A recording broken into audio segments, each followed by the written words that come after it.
Allô tout le monde, on se retrouve aujourd'hui pour un segment qui n'est pas vlog du Vlogmas, mais j'ai décidé de vous faire un petit question-réponse parce que j'ai beaucoup de nouveaux abonnés récemment. Fait que je me suis dit que ce serait le fun d'en refaire un parce que au fil du temps, les réponses changent toujours. Puis je sais qu'il y a de nouvelles personnes ici qui ont peut-être pas regardé mes anciennes vidéos puis qui ont des questions.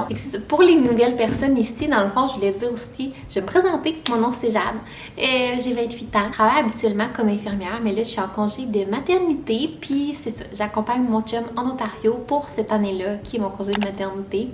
Fait que voilà, j'espère que vous allez en découvrir plus sur moi dans la vidéo, si ça vous tente. Fait que je vous ai demandé sur Instagram de me poser toutes vos questions.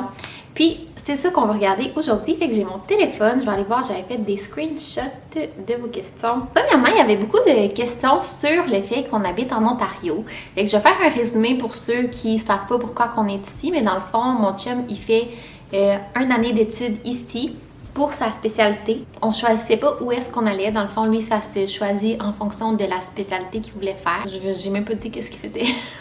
Il est chirurgien orthopédique, puis la sur-spécialité qu'il voulait faire, c'était de la médecine sportive, puis de l'arthroscopie de la hanche. Il est avec un chirurgien que c'est lui qui en fait le plus au Canada, qui est super réputé, puis en plus qui travaille avec une équipe de football de la Ligue canadienne de football. Fait que pour lui, c'était vraiment l'idéal. Puis c'est pour ça qu'on est dans la ville de Hamilton, en Ontario. C'est ça. C'est vraiment pas la ville qu'on aurait choisie si on avait pu choisir n'importe quelle ville dans le monde, mais c'est celle-là où est-ce qu'il peut acquérir les meilleures connaissances. Fait que c'est pour ça qu'on est ici. Mais c'est ça. La question, c'est que tu aimes et détestes le plus de ton passage en Ontario. Ce que j'aime, je vais commencer par le positif. Ce que j'aime le plus, c'est que ça me permet vraiment de voir autre chose. J'ai beaucoup voyagé, mais j'ai toujours habité à Québec. J'ai jamais déménagé dans une autre ville. J'ai toujours vraiment habité dans la ville de Québec. Fait que ça fait du bien de voir un petit peu la vie ailleurs, de voir, tu sais, les petites différences, de changer d'air.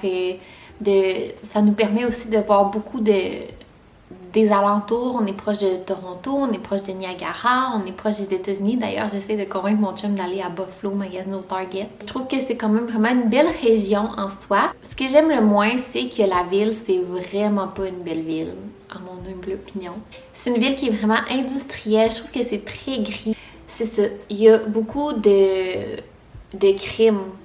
Que ce soit autant des petits crimes, comme il y a beaucoup de vols, là. Mon chum s'est fait voler dans sa voiture. Je suis dans le groupe Facebook de comme mon quartier, puis à tous les jours, il y a des gens qui disent « Ah, avez-vous vu mon portefeuille? Je me l'ai fait voler. Ah, je me suis fait voler des colis, blablabla. » Fait que des petits crimes, comme des plus gros crimes, il y a souvent des fusillades, puis il y a eu beaucoup de morts par balle. Depuis la dernière année, on est presque au même nombre qu'à Montréal. La différence, c'est qu'on est une ville de 500 000 personnes versus Montréal, que c'est quoi, presque 2 millions de personnes. Fait que c'est ça, il y a un vraiment plus haut taux de criminalité, puis ça fait en sorte que je me sens un peu moins en sécurité. J'ai jamais été quelqu'un qui avait peur, là. Je suis zéro peureuse.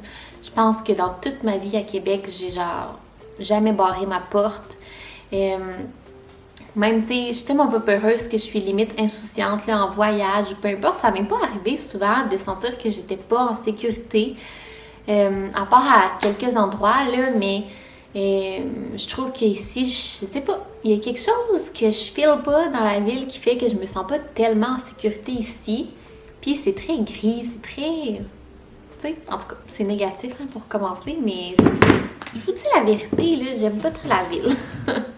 Mais par contre, aussi un autre point positif, c'est que tout le monde est tellement gentil. Je marche dans la rue, tout le monde me parle, complimente mon chien, complimente mon bébé, me pose des questions quand je me promenais avec ma bédaine. Et je trouve qu'il y a comme un bel esprit de communauté. Sinon, il y avait beaucoup de questions sur notre projet de maison, terrain. Puis c'était avant, je pense que je vous fasse le update sur... l'achat, sur le fait qu'on avait fait une offre d'achat qui avait été acceptée. Mais je peux vous en parler plus. Dans le fond, c'est ça, on a acheté un terrain. C'est plus un terrain en banlieue. Tu sais, je vous disais qu'on hésitait entre un terrain qui était plus boisé, intime, un peu plus loin, versus un terrain en banlieue qui est un peu plus petit, moins intime, mais dans un vraiment beau quartier, que jamais il allait avoir des parcs, des écoles, des amis, les garderies. Fait qu'on a choisi celui-là. Ben, l'autre, il a été vendu, de toute façon. entre-temps.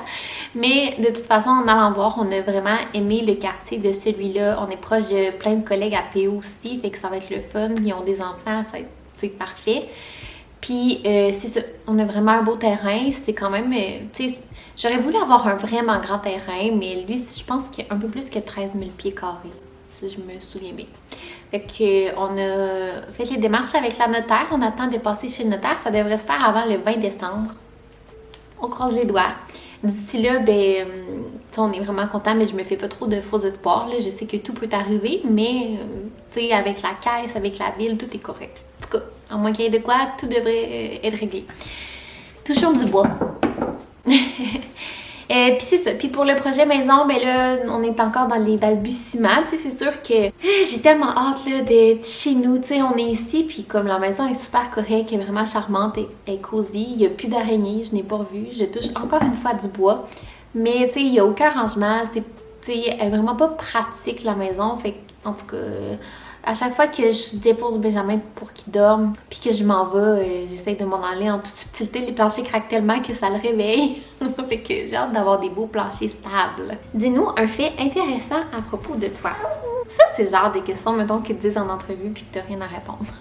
Je dirais qu'une chose que les gens ne savent pas de moi, ben vous, parce que je pense pas en avoir déjà parlé ici, mais pendant mon bac en sciences infirmières, j'ai fait un programme en langue moderne arabe. J'ai appris l'arabe pendant 2 ans. J'ai tellement aimé ça, je pense que c'est mon cours d'université que j'ai le plus aimé.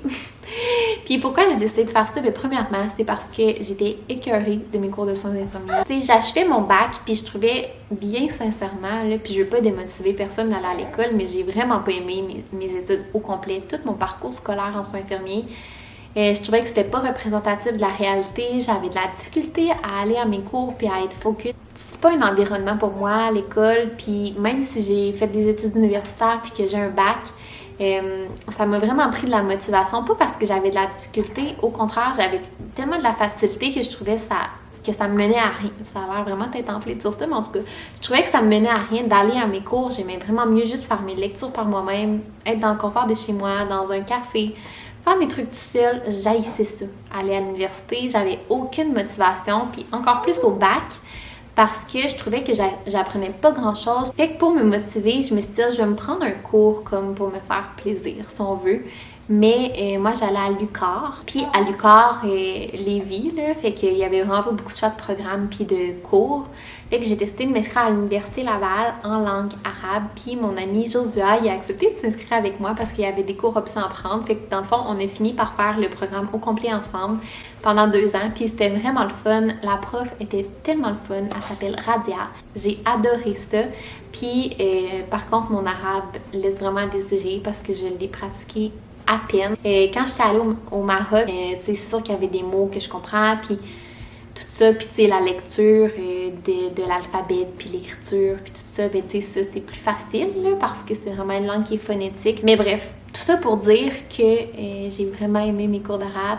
Puis j'avais décidé de faire ça aussi parce que c'est ça, j'ai vraiment un intérêt pour les langues. Puis j'aimerais vraiment ça apprendre d'autres langues aussi. Je trouve que c'est tellement intéressant, puis ça en dit vraiment beaucoup sur la culture, la façon de dire les choses. Vraiment une langue intéressante. J'ai adoré ça, puis ça m'a vraiment aidé à apprécier l'université de faire ça. Ouais, puis aussi j'ai toujours voulu travailler pour des organismes comme soit la Croix-Rouge, Médecins sans frontières. C'était un plan que j'ai mis sur pause parce que vous entendez, j'ai un petit bébé. Mais je garde toujours ça en tête parce que je m'étais toujours dit que je voudrais faire ça, soit tu sais avant d'avoir une famille ou plus tard, tu sais quand j'allais être vers l'âge de ma retraite, quand les enfants seront partis de la maison et tout. Que trouves-tu le plus difficile et le plus facile dans ton rôle de maman? Le plus facile, ben je dirais que honnêtement, c'est vraiment comment qui m'apporte du bonheur. C'est vraiment niaiseux, là, c'est tellement cliché. Mais tu sais, des fois même quand je suis un petit peu plus fatiguée, un petit peu plus de mauvaise humeur, Benjamin il va me faire un grand sourire ou il va me parler. Ben parler, on s'entend, là, il fait des petits sons puis il est de bonne humeur. Mais tu sais, il me fait instantanément sourire puis il me rend instantanément de bonne humeur. Fait que ça, tu sais, c'est tellement la plus belle chose au monde. On dirait qu'il n'y a rien au monde autre que Benjamin qui est capable de me faire cet effet-là. C'est vraiment quétaine. Puis j'aime ça aussi avoir toujours un ami, un partenaire avec moi. Tu sais, je sais que Benjamin c'est un bébé, mais on dirait que depuis que je l'ai, c'est comme contradictoire qu'est-ce que je vais dire, mais je me sens jamais seule. Tu sais, quand je vais faire mes commissions, il est avec moi. Tu sais, j'ai toujours un petit quelqu'un avec moi. J'aime vraiment juste être avec lui, puis à chaque fois qu'il développe une nouvelle compétence ou que, tu sais, il découvre quelque chose, c'est tellement fascinant de le voir aller. Ce que j'aime le moins, ben c'est difficile à dire, mais en même temps que, tu sais, je suis toujours avec lui, des fois, j'aimerais ça avoir un petit peu de temps pour moi. Je suis quand même quelqu'un qui aime son indépendance.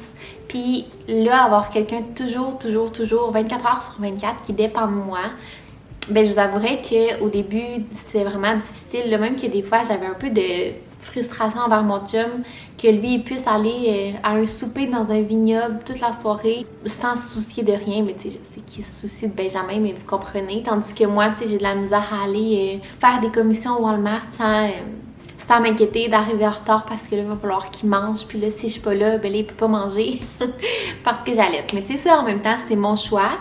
Mais je pense que c'est ça. Tu sais, peu importe quel choix que j'aurais fait, qu'il y avait des avantages puis des inconvénients. Puis que les inconvénients avec l'allaitement, ben c'est ça. Je pense qu'avec l'allaitement, c'est vraiment un peu plus contraignant. Puis c'est ça, on a introduit les bouteilles par-ci par-là, mais on dirait que juste pour l'organisation, tu sais, que je tire mon lait avant qu'il parte. Puis tout ça, des fois, je me dis juste, oh, ça vaut pas la peine, je veux juste me dépêcher de faire ma commission. Surtout au début, je trouvais ça difficile d'avoir aucun repos puis aucun temps pour moi, mais là, plus il vieillit, il fait des un peu plus longues siestes, tu sais, on a une routine plus établie, ça va vraiment mieux, puis il mange moins souvent. Mais au début, tu sais, il fallait vraiment que mon chum me dise comme là, prends, mettons, la prochaine demi-heure pour toi, va prendre un bain, va te reposer dans le lit, mais tu sais, prends un break de Benjamin parce que sinon, si ça avait été juste de moi puis j'avais pas eu mon chum qui me forçait un peu à faire ça, j'aurais été comme collée à lui tout le temps. Fait que, ouais, je pense que c'est ça qui est un peu plus difficile, je pense, de mon rôle de maman. Déjà même toute seule, mais en même temps, j'aime ça d'être toujours avec lui. Fait que c'est ça. Je trouve que pour moi, la grossesse puis la maternité, c'est comme une grande contradiction. J'ai toujours des sentiments contradictoires. Fait que on est encore dans la même lignée. En savoir plus sur comment se déroule ton allaitement. Ben en fait, je pense qu'encore là, c'était avant mes dernières vidéos. Si vous me suivez depuis que j'ai accouché de Benjamin, mon allaitement a vraiment été en montagne russe. Au départ, c'était vraiment difficile parce que j'avais tellement mal. Ça a été long avant qu'on se rende compte que Benjamin avait un frein de langue court. Puis en plus, étant donné que j'ai accouché avec des ventouses, il y avait vraiment un petit blocage de la mâchoire puis des raideurs dans le cou qui faisait qu'il ouvrait pas beaucoup sa bouche. Fait qu'il y avait vraiment pas une bonne prise au sein. Ce qui m'a fait vraiment des bonnes blessures. Ça s'est réglé honnêtement. Je dirais que mon allaitement est devenu confortable quand Benjamin avait 7 semaines. Fait que c'est quand même long. Ça a vraiment été difficile. J'ai vraiment persévéré parce que j'avais vraiment envie d'allaiter, mais j'ai peut-être trop poussé parce que ça m'a rendu vraiment... Ça m'a vraiment joué sur le moral. Mais bref. Une fois que ces 7 semaines-là ont été passées, ça a vraiment bien été. Honnêtement, je trouvais que c'était la plus belle chose au monde. Puis je suis vraiment contente de l'avoir faite puis d'avoir persévéré pour ça parce que je trouve que c'est des moments qu'on passe ensemble puis souvent c'est des moments que j'essaye de pas être sur mon téléphone puis tu sais de vraiment passer du temps avec lui. Puis je trouve que ça nous fait vraiment un beau moment en tête à tête, juste nous deux. Puis aussi, c'est tellement facile, là. On a fait 8-10 heures de route pour revenir de Québec puis aller à Québec. Puis j'avais pas besoin de me dire comme, OK, combien d'onces qu'il va avoir besoin, qu'est-ce que je vais de l'avoir, est-ce que je vais avoir de l'eau à la bonne température pour lui, là, il va falloir faire ses biberons, blablabla. Tu sais, j'avais rien besoin de me soucier, là. Tant que je suis là, il y avait à manger. Fait que, tu sais, pour moi, ça, c'est vraiment un gros facteur qui a fait en sorte que je voulais allaiter. Tu te lèves le t-shirt puis le repas il est servi, là, c'est pas compliqué. Mais après ça, j'ai eu une vraiment grosse sécheresse au niveau de ma production de lait. J'avais plus aucun lait. Ça a été la grande anxiété de ma part pendant plusieurs jours, comme 4-5 jours, parce que Benjamin mourait de faim. À chaque fois que je le mettais au sein, il était vraiment fâché parce que c'était sec, là. Il n'y avait rien, mais je voulais qu'il tète quand même pour, tu sais, stimuler. Pour que finalement, tu sais, en buvant beaucoup d'eau, puis en mettant le tire-lait après chaque boire, puis en faisant comme du power pumping, ben là, j'ai réussi à ramener ma production à la normale. Puis là, tout est sous contrôle, tout est revenu. Mes choix de nom, si j'avais eu une fille, oh my god, ça c'est... Ben, je vais pas vous dire, mettons, mon top 2 parce que j'aime ça faire une surprise, mais il y a un nom de petite fille que je veux absolument donner à ma fille. Si j'en ai une un jour, fait que je vais pas le dire, mais je vais aller voir, j'ai une liste dans mon téléphone d'idées de noms de bébés. Fait que je vais vous dire les noms de filles que j'avais dans ma liste. On aimait vraiment Sophia, j'aimais vraiment aussi Léonie, Mila, comme la belle Mila Taillefer, mais je trouve vraiment que c'est un beau nom. Et je suis certaine que vous la connaissez. J'aimais vraiment aussi Charlotte, Clara. J'aimais vraiment aussi Juliette. Ah, Juliette, c'est tellement cute. J'aimais beaucoup Romy aussi. Je pense que je vous avais dit, hein, c'était quoi ceux-là qu'on hésitait pour Benjamin, là, mais il y avait Arthur, Victor, et Thomas et Félix. Fait que c'était ça, les petits noms de garçons.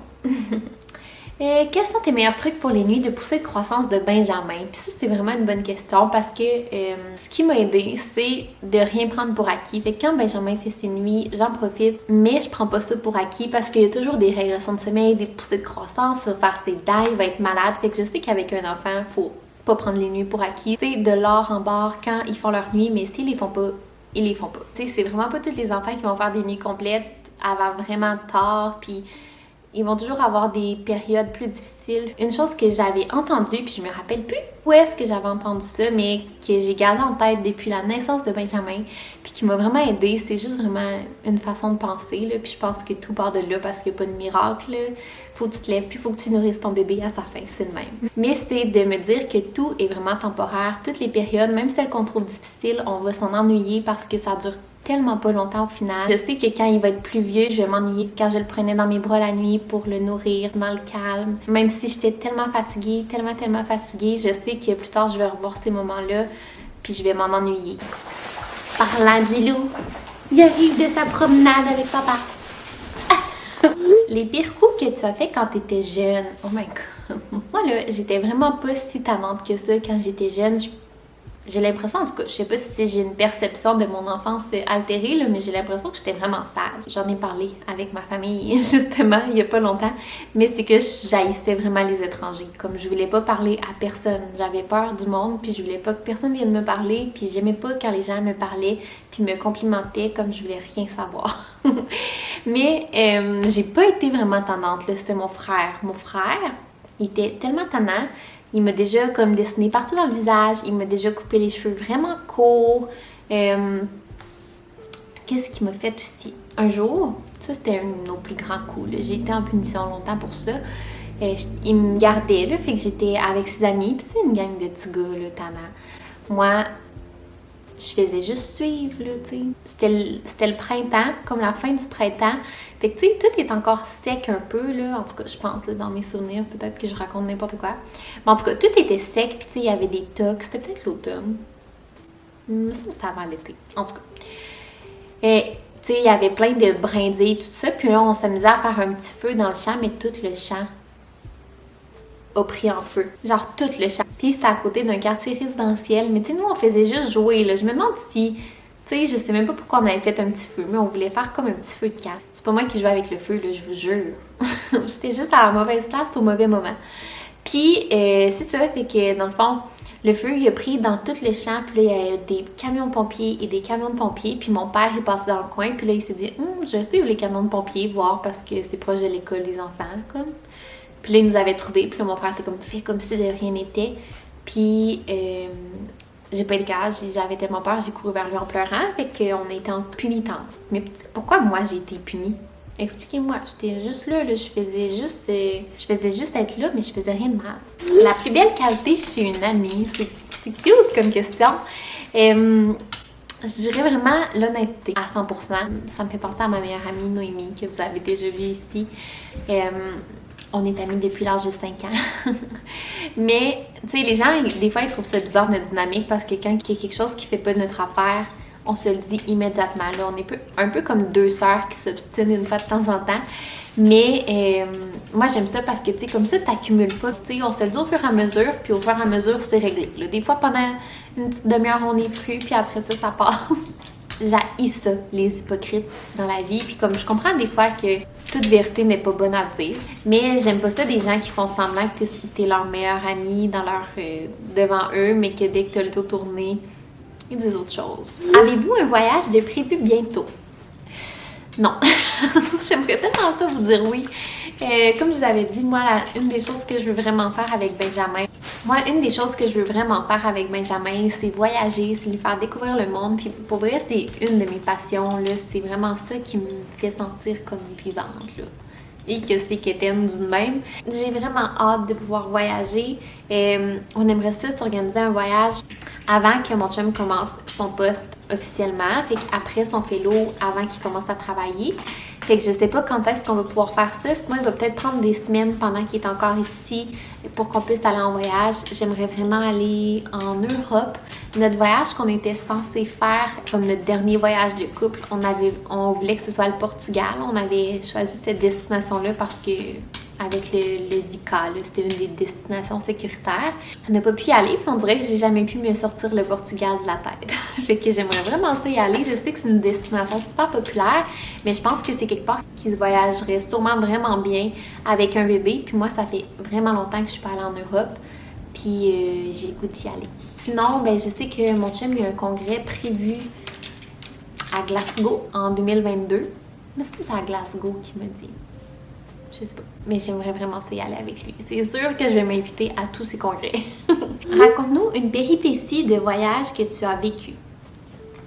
Oh mon Dieu, une péripétie de voyage. Mon Dieu, j'en ai tellement. Je pourrais faire une vidéo complète là-dessus, mais on dirait que non, parce que ce serait bizarre. Je vais en raconter une ou deux, quand même légères. Je vais en raconter deux. La première, ça s'est passé quand moi puis mes amis Chloé et Noémie, on visitait le Panama. C'était le début de notre voyage. Tu sais, ça m'est jamais arrivé, bien sincèrement, à part cette fois-là, de me faire avoir par un attrape-touriste. Genre jamais, là. J'ai toujours été quand même vraiment vigilante avec ça, puis ça m'est jamais arrivé. Mais cette fois-là, on était dans la région de Bocas del Toro, puis si vous connaissez un peu la place, c'est une place qui a comme plein de petites îles, puis pour aller d'île en île, ben, il faut prendre des bateaux. Je pense notre première journée, si je me trompe pas, on décide d'aller à la plage, puis il y avait une plage qui était sur une île, évidemment, puis il fallait se rendre en bateau. Fait que là, on va où est-ce qu'il y a les bateaux, puis là, on négocie avec un monsieur, il dit « Ah, ben moi, je peux vous emmener à tant d'îles, vous me payez tel montant. Avant qu'on parte, présentez-vous à notre quai, comme à telle heure, on part, on vous fait faire le tour, on vous dépose à la plage, on revient vous chercher. » Puis là, je suis sûre que vous me voyez venir. On passe notre après-midi à la plage, on se fait bronzer, on est bien, on capote parce qu'on vient de partir de l'hiver de janvier. Puis là, on est en train de se faire bronzer la couette au Panama, qui est, soit dit en passant, un tellement beau pays, là, les îles de San Blas, une des plus belles places que j'ai été dans ma vie. Pas Bocas del Toro, j'ai moins trippé. Mais c'est ça. Puis là, le temps file et le monsieur ne revient pas. Mais là, l'affaire, c'est pas que le monsieur revient pas, ben oui. T'sais, on s'est vraiment fait avoir, puis c'était cave, puis dans le fond, c'était tellement prévisible que si on lui donnait le montant au complet, je veux dire, lui, il nous reverra jamais. Pourquoi qu'il prendrait le temps de venir nous revoir, dans le fond? Pas tout le monde qui est honnête, puis ça, c'était une belle opportunité de ne pas l'être. Là, on lui a donné tout cru dans le bec. Fait que le gars, il est jamais venu nous rechercher. Fait que nous, on est là, sur notre île, que tu sais, il y a pas de... Tu sais, c'était une mini-île, là. Il y avait la plage, puis c'était pas mal ça. Fait que là, on est de même sur l'île, puis... on est pognés, on s'entend. Puis là, il y a des bateaux taxis qui viennent. Mais l'affaire qui a fait en sorte qu'on était encore plus stupide, c'est qu'on n'avait pas d'argent. On y avait donné tout notre argent cash. On n'avait plus d'argent cash. Mais on en avait, mais on l'avait laissé comme... on la gardait pas toute sur nous, fait qu'on l'avait laissé dans notre auberge jeunesse, puis comme on l'avait pas, là. Fait que on n'avait plus une scène. Puis là, on essayait de convaincre les gens de nous prendre à crédit, comme. De faire comme, non, mais on va l'avoir, là. Quand vous allez aller nous porter, on va aller chercher l'argent, mais là, il va falloir que vous nous attendiez au quai. Puis là, on va aller chercher l'argent, puis là, on va revenir, puis on vous le jure qu'on va vous la donner. Personne voulait, là. Personne voulait. Puis là, jusqu'à temps qu'il y ait un monsieur qui accepte notre offre. Écoutez, on faisait pitié. Je pense qu'on devait être rendus vraiment désespérés, les trois. Puis, il a accepté de le faire, mais en échange, il nous a un peu gardé en otage. Là. Il a fallu qu'on reste au quai comme ça pendant qu'une de nous allait chercher l'argent. Ça a été vraiment long parce que c'était mon ami No, puis elle s'est perdue en chemin. C'était vraiment niaiseux à ne pas faire. Moi, en plus, là, avec du recul, j'étais genre, check bien ça, il revient pas. Non, il est pas revenu. Il est pas revenu. Puis, une autre péripétie.